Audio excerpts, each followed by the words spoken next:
What's up, Internet? Welcome back to The Operator. In the last episode, we made contact with Hal and did a case on his behalf. Now the director is calling us, and we have to be careful as we're being directed. Here we go. Operator Tanner, can I have a word? I see that you've been looking into the database entries for Mia and Sasha Cole. You want to tell me why?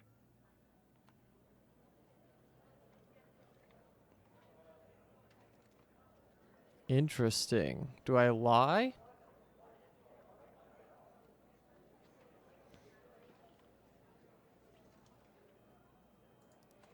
I see. In the future, I want you to avoid anything related to Sasha and Mia Cole. It's a closed case. A total waste of your time. And if by chance something else pops up concerning the Coles, and this is very important, you come to me right away. Understood? Oh, there's no deal, Evan. It's just highly confidential. Classified. And way above your pay grade. I'm sure you understand. I'll talk to you later. Good choice. I know that was probably difficult lying to your friend, but you did the right thing, Evan. As a reward, I'll tell you something about myself. Something that only two other people know. The reason I have so much access to the FDI, I used to work there.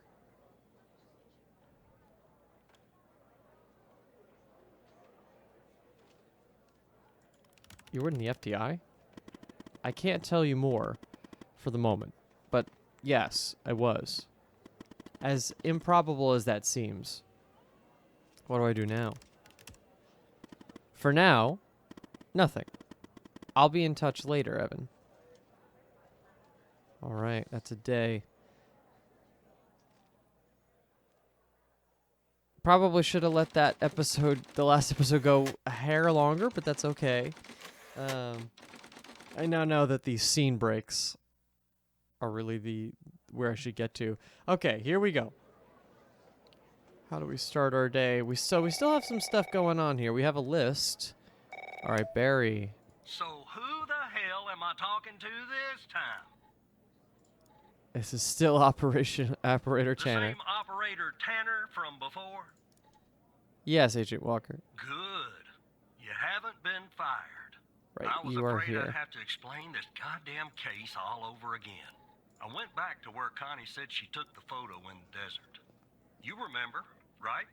Where she said this, flying saucer supposedly landed. Right I didn't about here. find a flying saucer or any aliens breathing their last wheezy breaths or anything like that. But I did find something else. Something disturbing? You could say that. You could definitely say that. I found stones. A bunch of stones lying there on the surface of the sand. I'm no geologist, but they look funny to me. Like they'd been moved. Put there for a reason, you know? So, I call it in. Because I'm sure as hell not gonna dig myself, Tanner. Not in this suit. A team arrives an hour later, and they start digging. Sure enough, under one of the stones, they find a body.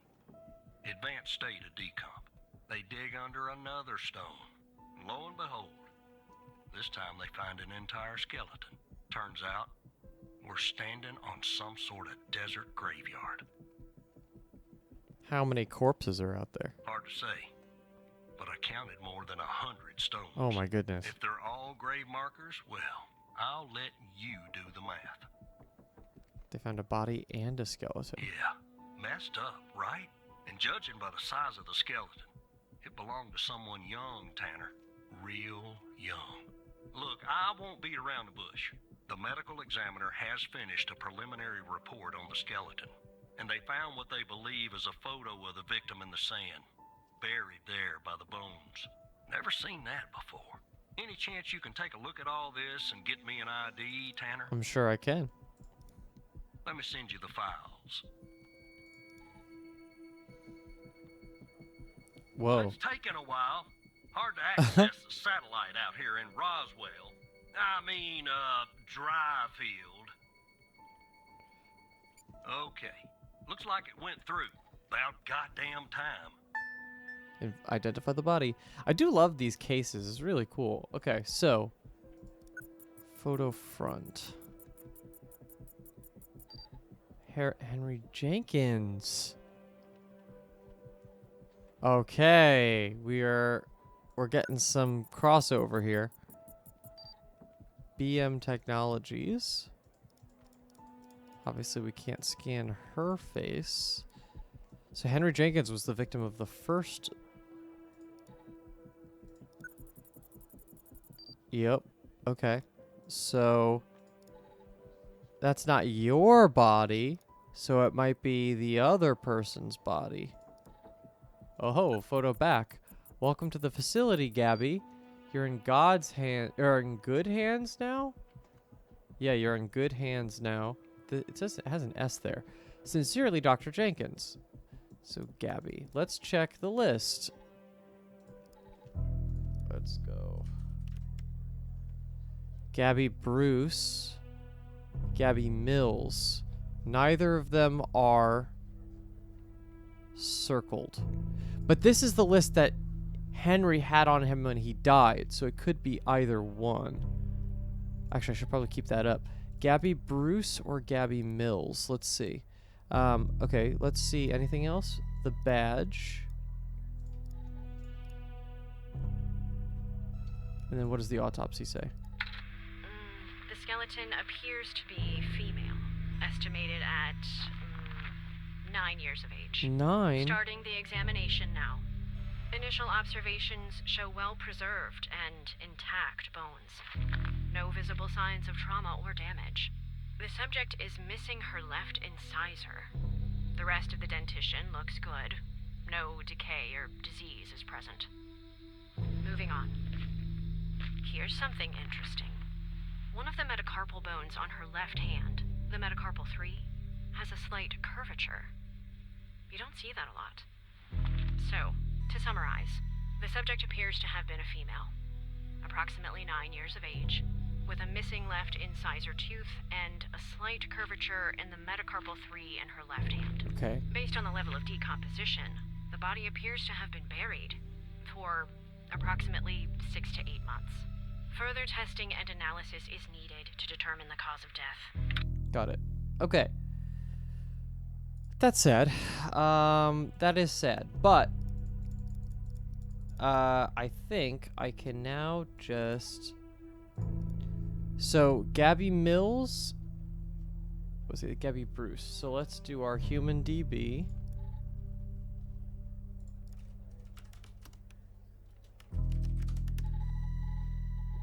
Where are we?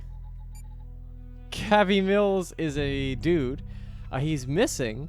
Age 64. So probably he's got a some traffic violations in the 60s, but that's that.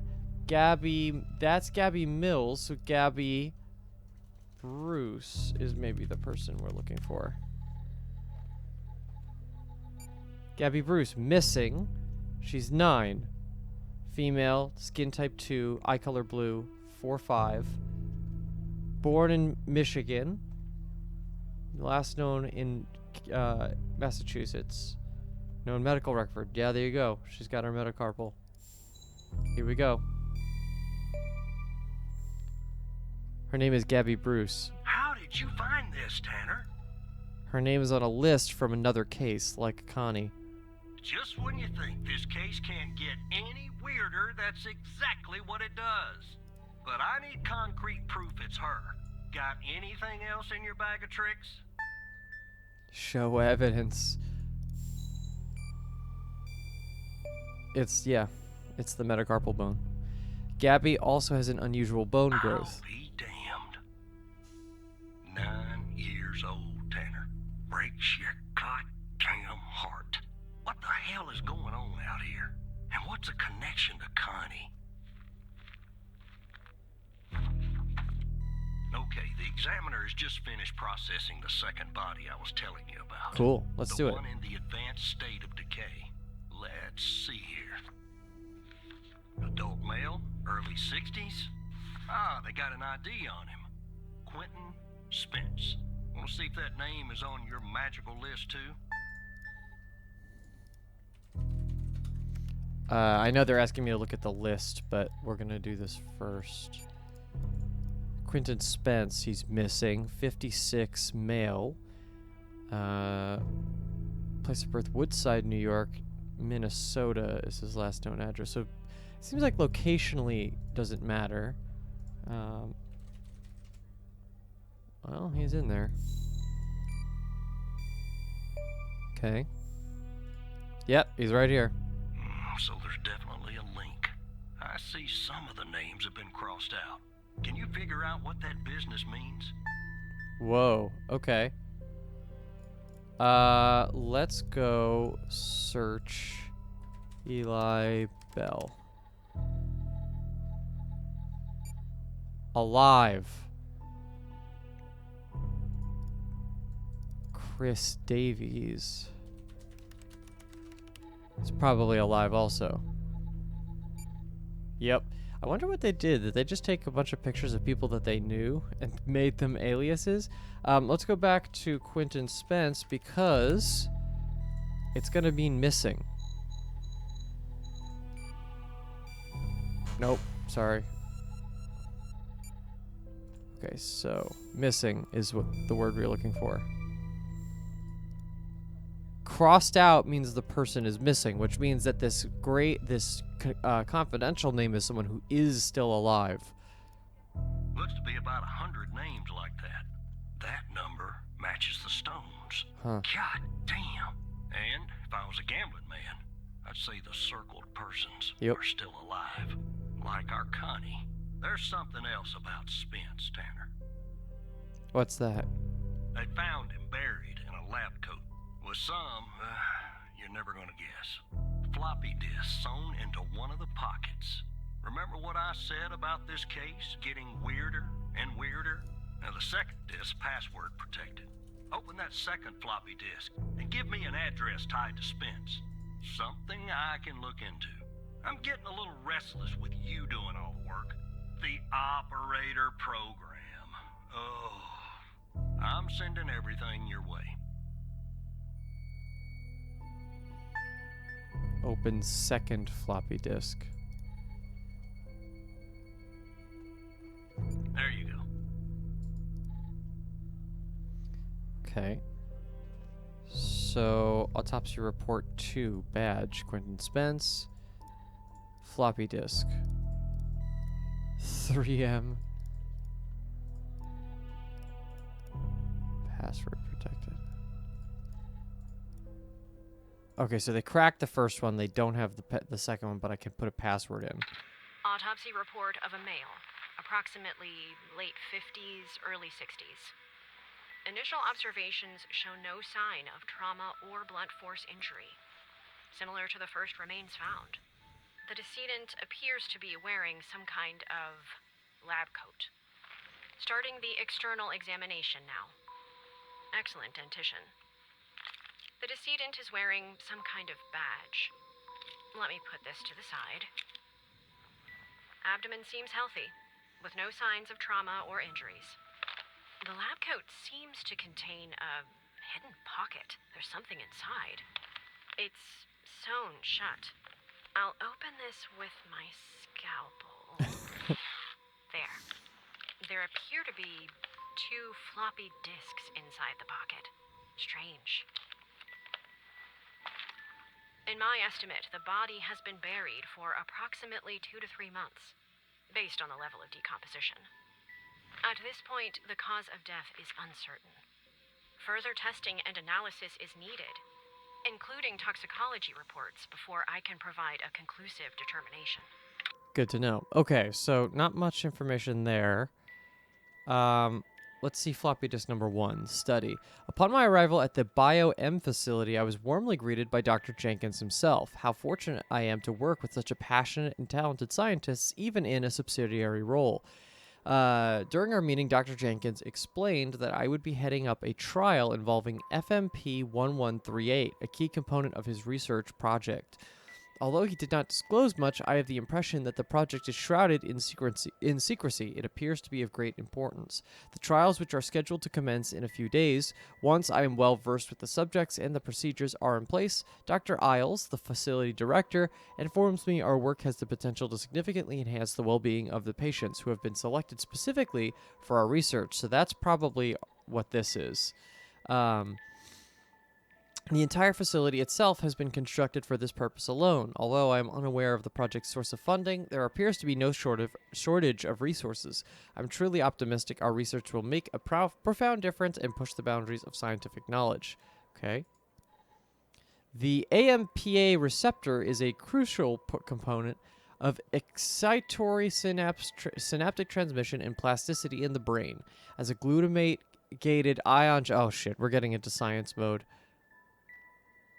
Interesting. I don't need to read this. Screw this. To unlock the full potential, 66.72 kilohertz minimum, 105 kilohertz maximum. Taken together, our findings suggest that FMP1138 represents a promising therapeutic agent for the treatment of neurological and psychiatric disorders characterized by impaired neuronal connectivity and plasticity. Further preclinical and clinical studies are warranted to evaluate the safety and efficacy.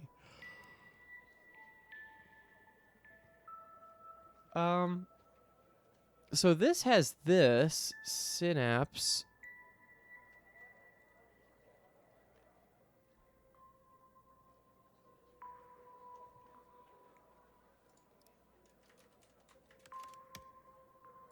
Oh shit, there's two more guesses. Okay, we gotta know.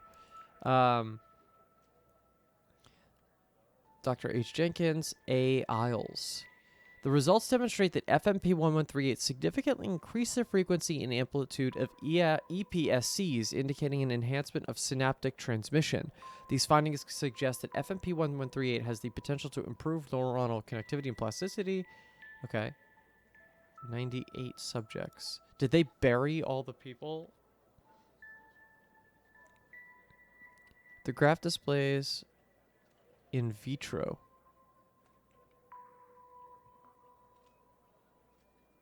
Isles use Endian. Oh, so they just spike the levels too.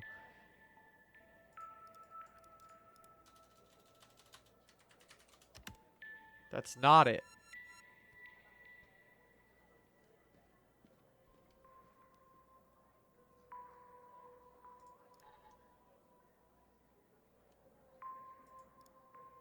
How about synapse?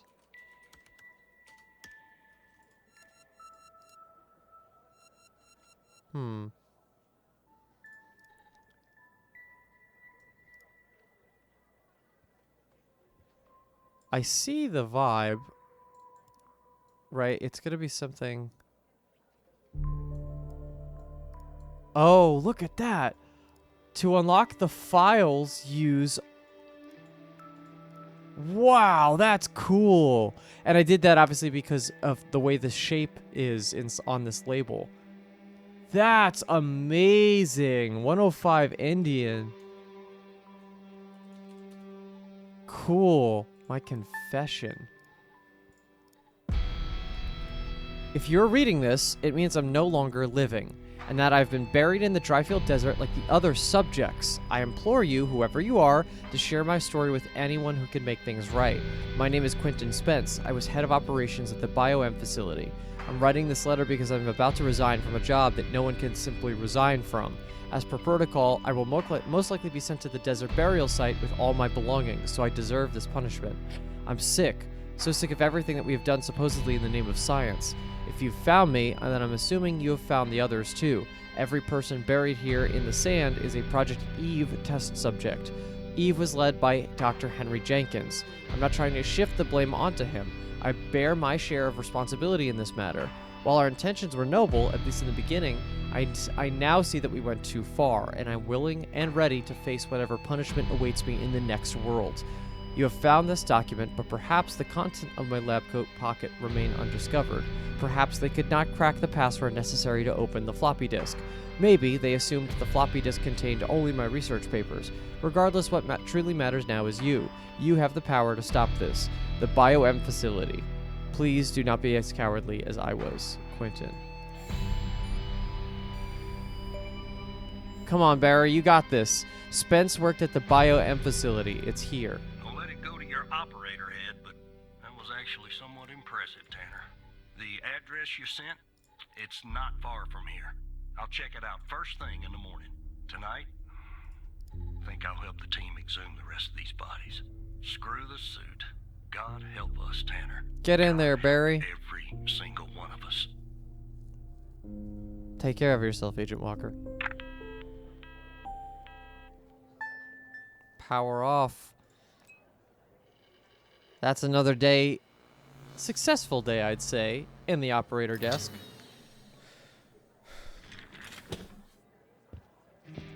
We're gonna do another closeout sequence.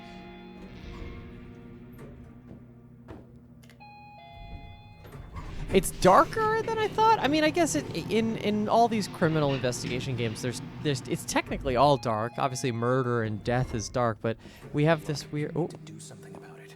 He's poking around, asking too many questions.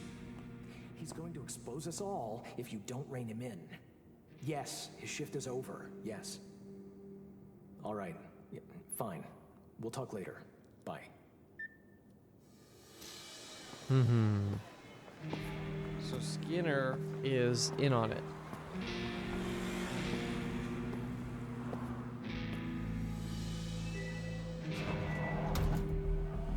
But yeah, definitely, it's definitely dark subject matter. I think it's because it's actually odd, right? Because you don't see what's happening. It's actually worse than if, like Golden Idol, for example, where you're seeing the murder and they draw it out, like it's cartoonish, right? That's always an interesting thing about what is or is not too much.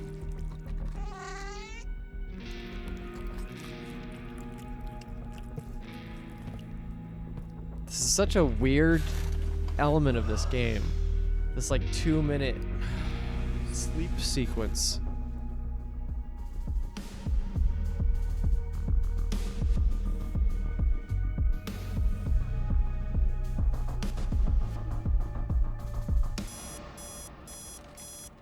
Evan's apartment, 6:00 a.m. Day 3.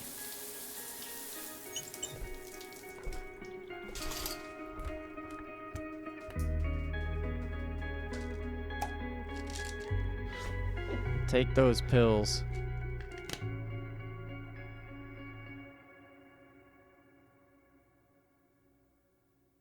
They must be doing that because they could then break the format, right? It's one of those things where in a movie, like, you do the routine so that way you show the routine this many times and for that length of time so that way you can then later come back and break the routine.